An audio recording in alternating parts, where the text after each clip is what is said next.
Bienvenue dans ce nouveau numéro de Cardiomède TV qui balaie l'actualité lipide et diabète de MSD France. Au programme ce mois-ci, nous reviendrons sur la stratégie présentée lors des réunions de cycle et les nouveaux outils mis à disposition pour enrichir vos interactions avec les professionnels de santé. Mais avant de découvrir toutes ces actualités, laissons le mot du début à Catherine Reeves, directrice de l'UTMV. Bonjour à toutes et à tous. 95% d'entre vous nous ont sollicité et plébiscité pour continuer ce format de Cardiomède TV. La priorité de MSD, dans le diabète, on continue avec la stratégie gagnante, c'est-à-dire aller chercher le vivier de patients versus sulfamide. C'est le plus gros vivier aujourd'hui dans les patients qui ne sont pas encore à l'objectif. Un petit clin d'œil à toutes les équipes VA qui vont également lancer Zostavax sur ce C2. Je pense qu'au-delà de la priorité ou non, ça fait 30 ans qu'MSD est dans la prise en charge du cholestérol. Eh bien, maintenant, nous avons les recommandations de la HAS qui recommande fortement ezetimibe comme le traitement de référence en deuxième intention après la statine. Parlons-en de la deuxième intention. Vous savez qu'on a fait une très belle percée avec ezetimibe, plus 8% là sur le premier trimestre, avec un EI toujours maintenu à 107, donc une très belle performance. Continuez avec ezetimibe et la promotion de l'Iptruzet. L'Iptruzet, c'est un traitement deuxième intention après la statine. Avec cela, je vous souhaite un excellent C2 et rendez-vous au mois de septembre. Bonjour à tous, je suis ravi de vous retrouver pour ce nouveau numéro de Cardiomède TV. Aujourd'hui, j'ai le plaisir de recevoir Julien Raquidel et Florian Godu avec qui nous allons parler de la stratégie du C2 2017. J'aimerais que vous me parliez des grandes orientations de cette stratégie du CE 2017. Alors Maxime, la stratégie 2017 reste finalement inchangée. On garde notre focus principalement sur les sulfamides, avec VA et VB qui vont aller chercher chacun un profil de patient différent. Et d'autre part, les inhibiteurs de la DPP4, comme jusqu'à présent, après 2 grammes de metformine. Julien, il y a eu des ajustements depuis janvier. Est-ce que vous pouvez m'en parler un petit peu plus ? Il y a 2 ajustements mineurs de la stratégie et ils sont conjoncturels. Le premier concerne la saxagliptine et l'arrêt de la promotion par AstraZeneca. Ça représente une opportunité pour nous. Nous allons donc cibler sur les secteurs les gros prescripteurs de saxagliptine, viser les patients qui sont sous bithérapie, metformine plus saxagliptine pour obtenir les switches. Et le deuxième ajustement concerne les GLP-1 qui, depuis maintenant plusieurs mois, maintiennent une bonne croissance sur le marché des ADO. On a donc développé des points de discussion pour permettre aux délégués d'échanger avec le médecin et de repositionner les GLP-1 à leur place, c'est-à-dire plus tard dans la cascade thérapeutique. Alors on va parler des SU. Je crois que la communication, elle reste axée sur les hypoglycémies. Alors on va un cran plus loin. On a de nouvelles données médicales qui montrent qu'au-delà de l'impact sur la qualité de vie du patient, les hypoglycémies liées aux sulfamides augmentent le risque cardiovasculaire. C'est un élément important et surtout un fait marquant qui va changer les habitudes thérapeutiques du médecin, que ce soit à l'instauration ou au renouvellement. Pour accompagner les délégués sur le terrain, on a développé un outil, le TAP du Dr Bodusso. Julien, merci. Je me tourne vers vous maintenant, Florian. Vous êtes chef de produit marketing multicanal et vous avez travaillé sur les outils qui ont permis de façonner cette stratégie 2017. Quels sont ces outils ? Est-ce que vous pouvez m'en parler ? Donc pour ça, pour soutenir la stratégie, mais aussi les messages que les visiteurs médicaux vont pouvoir passer pendant leur visite, on a développé des approved emails. Il y en a plusieurs, il y en a 3. Donc le premier approved email, c'est un approved email qui sensibilise sur le risque cardiovasculaire chez les patients diabétiques type 2. Ensuite, le délégué peut aller, lors de sa visite, parler de ce risque cardiovasculaire et renforcer ses messages, puis faire un lien avec les hypoglycémies. Et notamment, il aura pour ça le TAP du Dr Bodusso qu'il pourra envoyer avec un second approved email après cette visite. On a vraiment ces messages qui sont soutenus, qui sont plus réguliers. Puis préparer la prochaine visite pour justement rassurer sur la sécurité cardiovasculaire de notre molécule, donc la sitagliptine, et parler notamment de l'étude TECOS. Et cette étude TECOS, elle est aussi disponible dans un autre approved email qui peut être envoyé encore en post-visite. Et il y a un quiz aussi qui permet aux médecins de valider ses connaissances sur l'étude TECOS, la sécurité cardiovasculaire de la sitagliptine. Florian, Julien, merci beaucoup d'avoir répondu à mes questions. Merci Maxime. Je vous propose maintenant d'aller voir sur le terrain comment sont relayés ces outils. C'est parti. Bonjour Pascal, merci d'être avec nous. Bonjour. Vous êtes directrice régionale UTMV en Ile-de-France. Pascal, j'aimerais que vous m'expliquiez comment les approved emails permettent d'optimiser la relation face-face entre médecins et délégués. Alors l'utilisation des approved email est bien installée aujourd'hui sur le terrain. Il faut dire qu'on est monté en puissance. Aujourd'hui, on a une panoplie d'approve email en adéquation avec les différentes visites que l'on peut effectuer chez le médecin. Et on voit aujourd'hui clairement que c'est une véritable opportunité pour le délégué, s'il envoie un email en amont d'une visite ou en suivi d'une visite, d'augmenter le taux de mémorisation du message qu'il a voulu faire passer. MSD a fait du dernier article paru dans Diabétologie pratique un remis qu'on met à disposition des délégués. Parlez-moi un petit peu de cet outil. Alors cela concerne le TAP Baudusseau. Donc nous l'avons travaillé en réunion de cycle et pour la première fois, j'ai vu une équipe armée et motivée pour aller développer des visites versus les sulfamides et en particulier Diamicron auprès de nos prescripteurs de sulfamides. Pascal, merci d'être venu. Merci. Vous l'avez compris, le TAP Baudusseau est un outil indispensable sur le terrain aujourd'hui. Stéphanie Béguin, déléguée médicale, va venir nous en parler et nous dire comment elle l'utilise quotidiennement. Bonjour Stéphanie. Bonjour Maxime. Vous avez à présent à disposition le TAP du docteur Baudusseau. Comment est-ce que vous le présentez aux médecins ?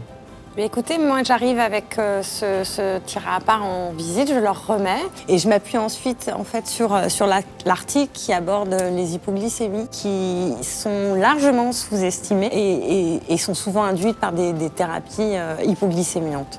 Et bien en fait, dans cet article qui est très très riche, je m'appuie notamment sur une étude qui a été faite à Taïwan auprès de 77 000 patients et qui montre les conséquences cliniques des hypoglycémies, c'est-à-dire qu'on voit dans cet article que ça majore le risque d'AVC, de maladie coronaire et de mortalité totale. Comment est-ce que les médecins réagissent à vos propos ? Les médecins déjà sont très attentifs par rapport au fait qu'on vienne leur apporter l'article, ils le prennent, ils commencent à le lire et souvent ils vous racontent une petite histoire d'hypoglycémie qui leur est arrivée parce que malheureusement c'est la réalité, ils en voient et c'est vrai que c'est assez important et ça permet assez facilement de faire la demande d'engagement pour obtenir ce switch. Stéphanie, merci d'avoir répondu à mes questions. De rien Maxime. J'ai le plaisir d'être avec Chehira Djouma et Marilyn de Kermandian. Bienvenue à toutes les deux. Chehira, si vous le voulez bien, on va commencer ensemble. J'aimerais que vous m'expliquiez la stratégie lipide de ce second cycle. Alors, côté lipides, Maxime, on reste sur une stratégie gagnante avec un profil patient simplifié et nos deux messages clés qui sont 1. L'efficacité liée au mécanisme d'action de l'iptruzette et 2. L'épreuve de protection cardiovasculaire avec Improvit. Alors Marilyn, je me tourne vers vous. Y a-t-il des changements sur ce cycle ? Alors, pas de changement de stratégie, comme le disait Chehira, on a simplement un ajustement tactique. On a rajouté un argument d'observance en fin de visite afin d'anticiper la perte de brevet des étroles en avril 2018. Et concrètement, ça va être très simple. C'est simplement rappeler aux médecins qu'un comprimé, c'est mieux que deux. Chehira, parlez-moi des nouveautés. Alors, une très belle nouveauté dans les lipides, Maxime, avec l'arrivée des nouvelles recommandations de la HAS. Alors, ces recommandations, elles sont en notre faveur, avec 3 messages très positifs pour nous. Le premier, qui est l'objectif à 0,7 en prévention secondaire. L'atorvastatine et la simvastatine, qui sont les 2 statines les plus efficientes. Et enfin, une place de l'ézetimibe qui est renforcée en 2e intention après une statine. Marilyn, au niveau des recommandations sur le terrain, ça donne quoi ? Alors, on a préparé un approve d'email pour les délégués et on est très heureux parce que 4000 emails ont déjà été envoyés en 2 semaines. Et particulièrement, on avait lancé un approve d'email vidéo, un pilote. Et ceux qui ont tenté ce pilote ont eu un impact encore plus fort avec 1 email sur 2 ouvert et 40% d'engagement. Eh bien, merci à toutes les deux d'avoir été avec nous et merci pour vos réponses. Hortense Decroc nous a rejoint pour nous parler de la perception de ces nouveaux outils sur le terrain. Hortense, bonjour. Bonjour. Vous êtes déléguée médicale. Hortense, le nouvel approve mail sur les recommandations de la Haute Autorité de Santé, comment est-il perçu auprès des médecins ?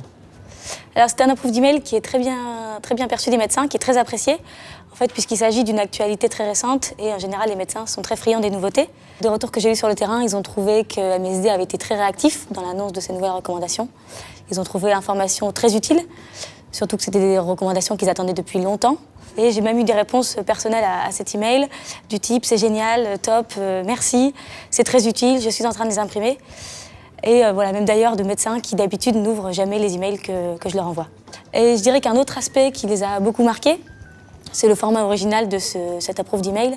En fait, voilà, comme beaucoup d'autres délégués, avec ma binôme, on avait décidé de tourner une petite vidéo associée pour leur annoncer les recommandations.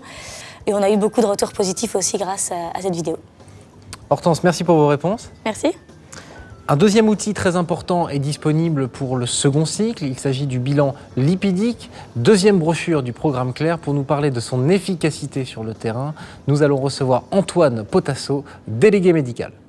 Antoine, expliquez-moi quels sont les messages principaux de ce document. Bonjour Maxime. Il s'agit de la deuxième brochure du programme Clair, rédigée par le professeur Brucker. Le bilan lipidique est la première étape de la prise en charge de l'hypercholestérolémie chez vos patients. Sur ce document, j'ai noté 4 éléments importants. Le premier, sur l'importance de réévaluer le traitement du patient. Deuxième point important, et c'est une nouveauté, il n'est plus nécessaire chez vos patients, lors d'un bilan lipidique, que vos patients soient à jeun. Troisième point important, sur la tolérance musculaire. 7 à 29% des patients traités souffrent de myalgie.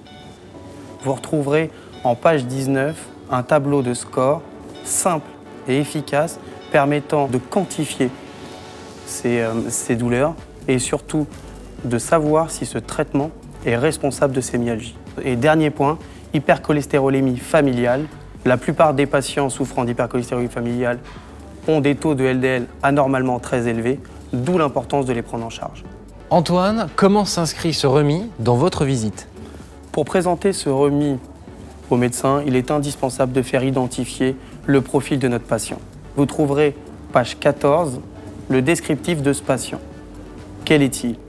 C'est un patient post-syndrome coronarien aigu qui va sortir de l'hôpital avec une forte dose de statine et qui est généralement à l'objectif au premier bilan lipidique après 4 à 6 semaines. Dans la plupart des cas, le médecin réévalue le traitement en abaissant la dose de statine pour le problème de tolérance. Vous les revoyez 3 mois après, et là, le LDL cholestérol est remonté. Et c'est ici que va s'inscrire la thérapeutique Ezetrol en rajout de la statine par le biais de l'ibtruzette. Bonne tolérance, meilleure efficacité et protection cardiovasculaire chez ce fameux patient coronarien. Antoine, merci d'avoir été avec nous et merci pour vos réponses. Merci à vous. Votre deuxième numéro de Cardiomètre TV touche à sa fin. Avant de se quitter, 2 rendez-vous importants avec les professionnels de santé. Tout d'abord, les 24 heures de la relation médecin-patient qui approchent à grands pas. Les réunions se tiendront les 20 et 21 mai prochains. 2 documents sont à votre disposition, le Save the Date, l'invitation avec le programme détaillé. Tous ces documents sont à retrouver à la Staci.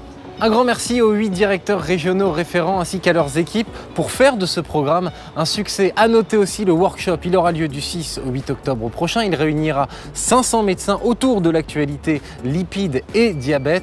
Vous avez déjà le Save the Date, vous recevrez bientôt le programme détaillé. Merci à tous d'avoir suivi ce nouvel épisode de Cardiomètre TV. Je vous retrouve très prochainement pour de nouvelles actus lipides et diabète.